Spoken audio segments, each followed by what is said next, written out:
the last thing you would have noticed if you were there is that Arik Armstead did not practice the first 4 days of camp.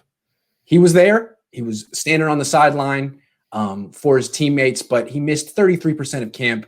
He just signed a huge extension this offseason. He's making $17 million a year, essentially replaced DeForest Buckner, who did practice in Indianapolis. And they said he had back irritation. And I'm sure he probably does have back irritation, Dad. But I think it's interesting that he didn't miss any days of camp last year.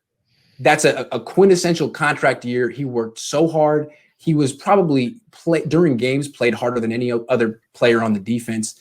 And now he missed 4 days of camp, the first 4 days. I just kind of feel like, right. Well, let's be real clear. We don't know. We don't know nothing. We don't know nothing. But what we're saying is there is some sort of a coincidence here. Yeah. That when he had a contract year last season, he was Johnny on the spot. Now he got this Mondo contract, and all of a sudden he has back irritation, whatever it means, and he's not practicing. So any journalist would say, is there a connection, or is this just one of those things?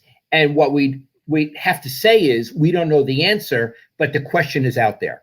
Yeah, now the question is out there, and we'll follow it the rest of the year. Like the way I look at it is he going to practice tomorrow? Tomorrow's day 5. He should be there on day 5. And if he's not, what's going on? Either he's hurt or he's not as hungry.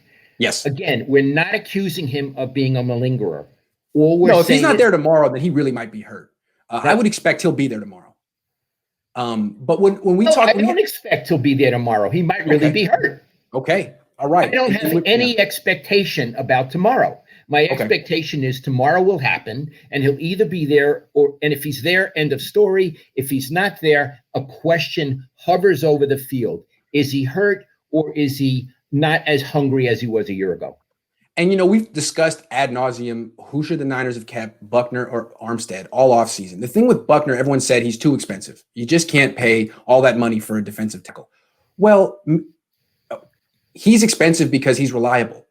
Armstead's expensive too. He's making $17 million a year.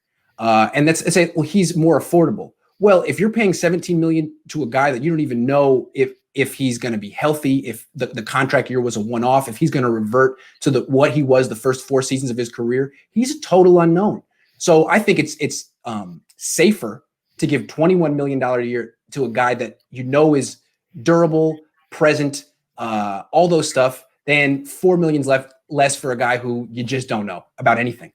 Meaning, if you were the GM or the owner, you would have kept DeForest Buckner and not Armstead. I would have paid I would have paid the $4 million extra per year for the stability and the knowing that Buckner's going to be available.